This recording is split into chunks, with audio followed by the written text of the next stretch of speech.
Хлопчики, народ разумный, гуморная нация. Не пужає нас ни кризис, ни деноминация.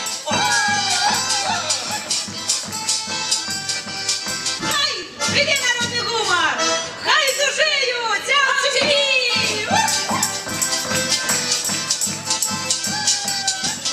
Бабульку 90-годовую потримайте там, каб не повалилася.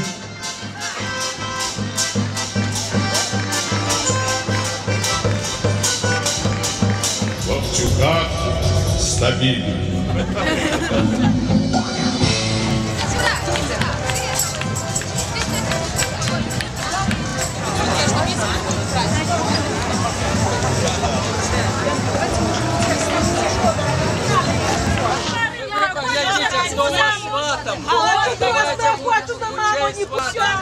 Сегодня в печи мы полили, и пекли, и варили, столы накрывали, и вас, дорогие гостики, поджидали.